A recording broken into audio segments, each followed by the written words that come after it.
আসসালামু আলাইকুম। আজ আমার খুব পছন্দের একটা উদাহরণ আলোচনা করব। আপনাদের হাত উঁচু করাটা খুব জরুরি না, তবে আপনারা যদি করেন তাহলে আমার খুব ভালো লাগবে। কে কে আয়াতুল কুরসি জানেন? আয়াতুল কুরসি। গত বিকেলে যে উদাহরণটি আলোচনা করতে চেয়েছিলাম সেটা ছিল আয়াতুল কুরসি। চলুন আমরা একসাথে তেলাওয়াত করি। আউযু বিল্লাহি মিনাশ শাইতানির রাজীম। আল্লাহু লা ইলাহা ইল্লা হুয়াল হাইয়ুল কাইয়্যুম লা তাখুযুহু সিনাতুন ওয়ালা নাওম লাহু মা ফিস সামাওয়াতি ওয়া মা ফিল আরদ মান যাল্লাযী ইয়াশফা'ু 'ইনদাহু ইল্লা বিইযনিহি ইয়া'লামু মা বাইনা আইদিহিম ওয়া মা খালফাহুম ওয়া লা ইউহীতুনা বিশাইইন মিন 'ইলমিহি ইল্লা বিমা শা'a ওয়াসি'a কুরসিয়্যুহুস সামাওয়াতি ওয়াল আরদ ওয়া লা ইয়াউদুহু হিফযুহুমা ওয়া হুয়াল আলিয়্যুল আযীম। আয়াতুল কুরসিতে সর্বমোট 9টি বাক্য।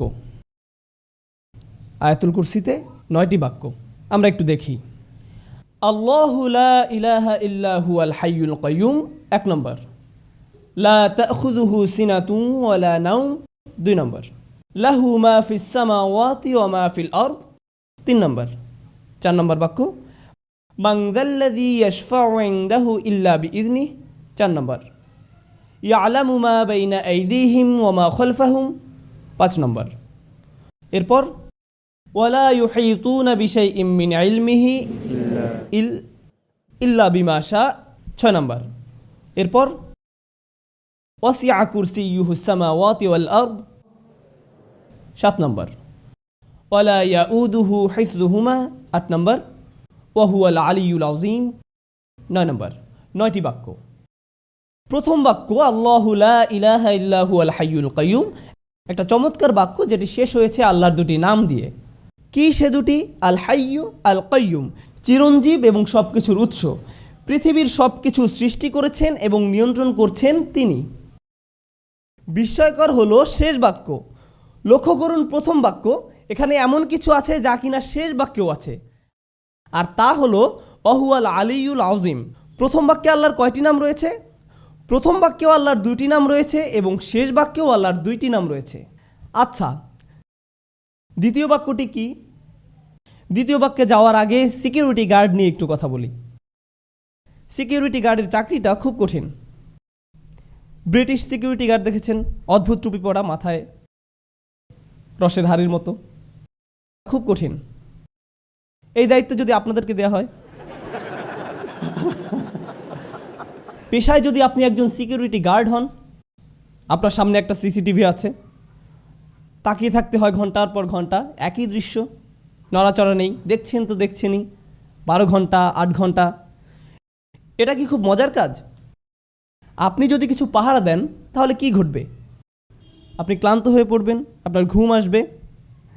যেমন সিনেমা হলের গার্ডদের কথা ধরুন। আপনারা তো ধার্মিক, আপনারা অবশ্য সিনেমা দেখেন না, যদিও অনেকে দেখে। সিনেমা হলে যখন সিনেমা চলে, ভিতরে হয়তো কোনো মারপিটের দৃশ্য চলছে, বাইরে একজন সিকিউরিটি গার্ড আছেন, ভিতরে লোকেরা উপভোগ করছে, কিন্তু গার্ড ঝিমোচ্ছেন। হঠাৎ করে তিনি লাফ দিয়ে ওঠেন। এটা খুব সাধারণ দৃশ্য। সিনেমা হলের গার্ডরা, তাদের ঝিমুনি আসে। আল্লাহ তাআলা বলছেন তার নিজের সম্পর্কে, লা তাখুযুহু সিনাতুন ওয়ালা নাওম। তন্দ্রা। তন্দ্রা কখন আসে? যখন আপনি ক্লান্ত, আস্তে আস্তে আপনার চোখ বুজে আসে, আপনি ঘুমাচ্ছেন না কিন্তু আপনার ঘুম পাচ্ছে। ওই যে ওনার মতো। আমি মজা করলাম, জাস্ট মজা। এই তন্দ্রা বা ঝিমুনি কি বলে? সিনা। তন্দ্রা বা ঝিমুনির পরে কি আসে? নাওম। প্রথমে আসে সিনা। সিনা হলো, ধরুন জুমার দিন আমরা মসজিদে যাই, খতিব সাহেব শুরু করেন ইন্নাল হামদুলিল্লাহ নাহমাদুহু ওয়া নুসাল্লি। এটা হলো সিনা, ঠিক আছে? এরপর যখন তিনি বলেন আইয়ুহাল ইখওয়াতুল কিরাম, এটাই হলো নাওম। এটাই হলো নাওম। এই হলো মূল পার্থক্য সিনা এবং নাওমের মধ্যে, তন্দ্রা এবং ঘুমের মধ্যে। এই হলো দ্বিতীয় বাক্য, যেখানে বলা হচ্ছে তন্দ্রা আর ঘুম আল্লাহকে স্পর্শ করে না। মানুষ ক্লান্ত হয়, তাই তার তন্দ্রা আসে এবং এক সময় সে ঘুমিয়েও পড়ে। আবার অনেক সময় আমরা বলি না না না আমি ঘুমাইনি, এমনি একটু চোখ বন্ধ করে রেখেছি, এখনই উঠে পড়ব। কিন্তু দেখতে দেখতে ঘুম, একদমই খবর নেই। ওকে, এই হলো ব্যাপার। সিনা বা তন্দ্রা নিয়ে আমার খুব ভালোই অভিজ্ঞতা আছে, কারণ পেশায় আমি একজন শিক্ষক।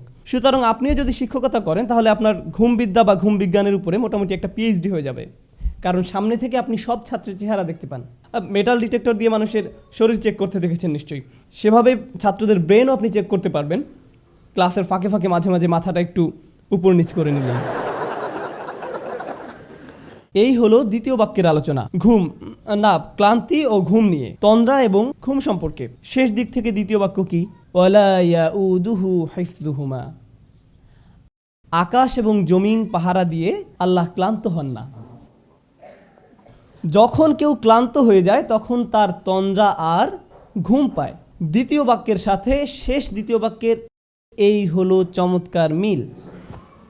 লা তাখুযুহু সিনাতু ওয়ালা নাওম ওয়ালা ইয়াউদুহু হিফযুহুমা। আল্লাহ বলছেন লাহু মা ফিস সামাওয়াতি ওয়া মা ফিল আরদ, আসমান এবং জমিনে যা কিছু আছে সব তিনি নিয়ন্ত্রণ করেন। এই বিষয়ে কথা বলার আগে দুটি বাক্য, আল্লাহর দুটি নামের মধ্যে পার্থক্য বুঝতে হবে, মালিক এবং মালিক। আল্লাহর দুটি নাম মালিক ও মালিক, দুটি শব্দের মধ্যে পার্থক্য ধরতে পারলে আয়াতটা বুঝতে সহজ হবে, এই জন্যই বলা। মালিক শব্দের অর্থ অধিকারী, মালিক অর্থ অধিকারী, আর মালিক শব্দের অর্থ আগে একবার বলেছিলাম, মালিক অর্থ রাজা। রাজা আর অধিকারীর মধ্যে কোনো পার্থক্য আছে? আছে। আপনি আপনার কলমের মালিক, কিন্তু আপনি বলেন না যে আমি এই কলমের মহান রাজা। আপনি এমনটা করেন না, কারণ আপনি জানেন এটা একটি হাস্যকর কথা। বুঝতে পেরেছেন? মালিক হয় ছোট জিনিসের। আপনি হতে পারেন গাড়ির মালিক, কম্পিউটারের মালিক, মোবাইলের মালিক, কিন্তু আপনি এর রাজা নন।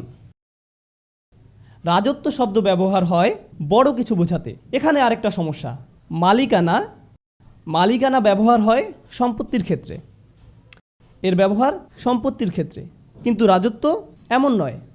আপনারা জানেন রাজা একখণ্ড জমি বা একটা গাছের উপর রাজা নন, তিনি একটি ভূখণ্ডের বসবাসকারী মানুষের রাজা। রাজত্ব একটা দেশের মানুষকে নিয়ন্ত্রণ করার জন্য, আর মালিকানা ব্যবহৃত হয় সম্পদের জন্য, দুইটা ভিন্ন জিনিস।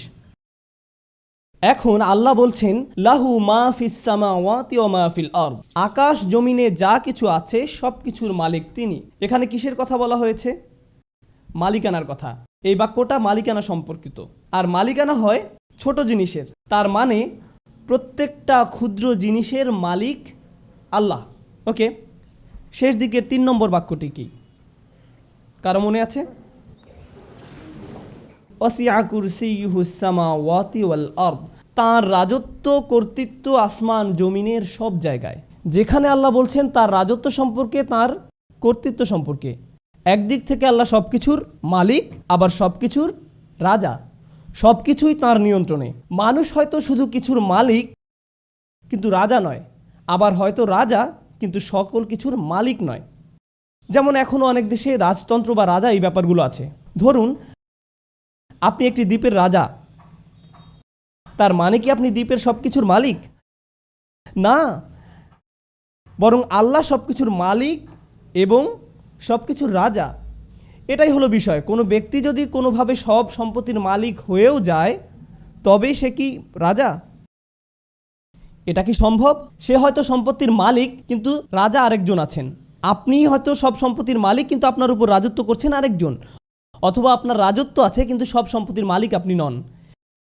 কিন্তু আল্লাহর দুটোই আছে, আল্লাহ একই সাথে মালিক এবং মালিক।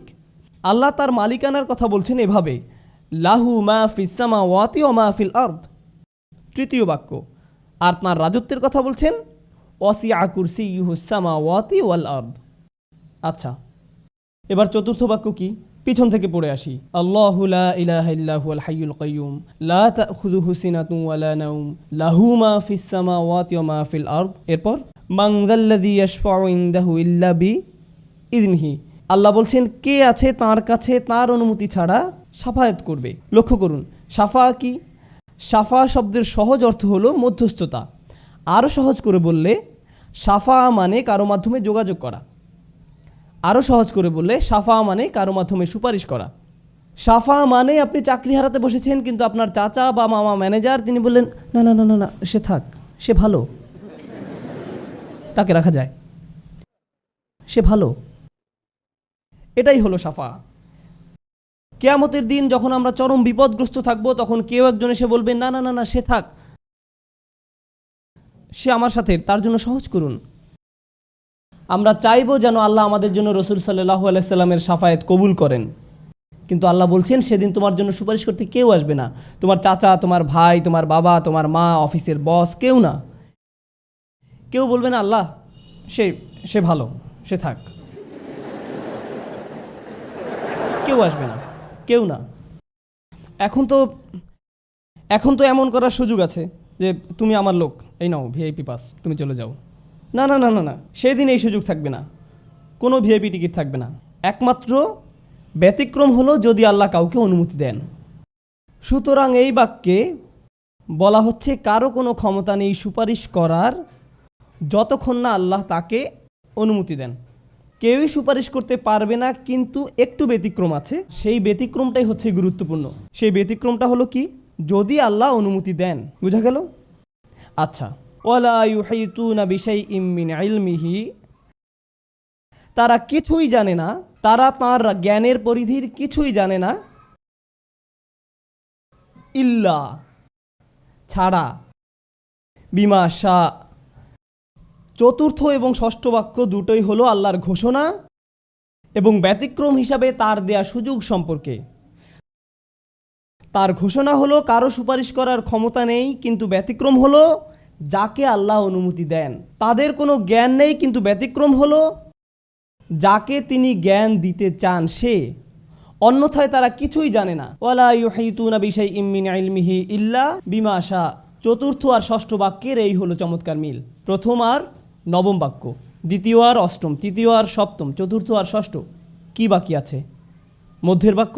তিনি বলছেন ইয়ালামু মা বাইনা আইদিহিম ওয়া মা খালফাহুম। তিনি বলছেন তিনি মানুষের সামনে এবং পেছনে যা আছে সব জানেন। তিনি জানেন আয়াতের পেছনে যা ছিল এবং সামনে যা আছে। তিনি আয়াতের মাঝখানে এই বাক্যটা দিলেন আর বলছেন সামনে পেছনে যা আছে আমি জানি। কে এভাবে বলতে পারেন? কে পারেন? সুবহানাল্লাহ। এভাবেই আল্লাহ তার কথা বলেন, এভাবেই আল্লাহ তার বক্তব্য তুলে ধরেছেন। কেন আমরা বুঝতে পারি না? সমস্যাটা কোথায়? কারণ আমরা কোরআনকে একটা সাধারণ বইয়ের মতো পড়ে যাই, আমরা একটা সাধারণ লেখার মতো পড়ে যাই। আমরা গণনা করি 1 2 3 4 5 6 7 8 9। সাহাবায়ে কেরামরা কি এমনটা করেছেন? নাকি রাসূল সাল্লাল্লাহু আলাইহি ওয়াসাল্লাম তাদেরকে বলেছেন লক্ষ্য করো বাক্য নম্বর 1, বাক্য নম্বর 9, 2 নম্বর আর 8 নম্বর, 3 নম্বর আর 7 নম্বর? না, কারণ তিনি শুধু কোরআন বলে গেছেন, বক্তব্যের মতো তিনি শুধু কোরআন বলে গেছেন। আজ আমরা এটা দেখতে পাই যখন সাহাবায়ে কেরামরা এটা লিখে গেছেন। কোরআন সকল বক্তব্যের চেয়ে সম্পূর্ণ নির্ভুল, এমনকি এটা বক্তব্য হওয়া সত্ত্বেও। আর কখন ভুল হওয়ার সম্ভাবনা বেশি থাকে? কিছু লিখলে না বললে। একবার কিছু লিখে ফেললে আর সেটা ফেরানোর উপায় নেই। যেমন ইউটিউবে একবার কিছু আপ করে ফেললে যা হয় আর কি। ধরুন যদি আপনি কাউকে একটা খারাপ মেইল লিখলেন, এরপর পাঠানোর আগে ভাবলেন এটা পাঠানো ঠিক হবে কি না, এরপর ঈদ মোবারক লিখে পাঠিয়ে দিলেন। একবার সেন্ড করে দিলে আর ফেরাতে পারবেন না। পাঠিয়ে দিলেন তো দিলেনই, এরপর আর পাল্টানোরও সুযোগ নেই বা ফেরানোরও কোনো সুযোগ নেই। আল্লাহ সুবহানাহু ওয়া তাআলা কোরআনকে লিখিত অবস্থায় নাজিল করেননি, তিনি এটা বক্তব্য আকারে নাজিল করেছেন। এটা বক্তব্য আকারে নাজিল করেছেন। আপনারা জানেন আমি ভাষাবিদদের সাথে কথা বলেছিলাম, অমুসলিম ভাষাবিদ। তারা এটা বিশ্বাস করতে অস্বীকার করেছে যে কোরআন বক্তব্য। তারা অস্বীকার করেছে, বলেছে অবশ্যই এটা লিখিত। আমি বললাম হ্যাঁ এটা লিখিত, তবে পৃথিবীতে না, এটা লাওহে মাহফুজে লিখিত আছে। কিন্তু রাসূলুল্লাহ সাল্লাল্লাহু আলাইহি ওয়াসাল্লামের উপর নাজিল হয়েছে বক্তব্য আকারে। যেটা শুনবে সে বিশ্বাস করতে বাধ্য যে এটা মানুষের বক্তব্য হতে পারে না। বারাকাল্লাহু লি ওয়া লাকুম। আসসালামু আলাইকুম।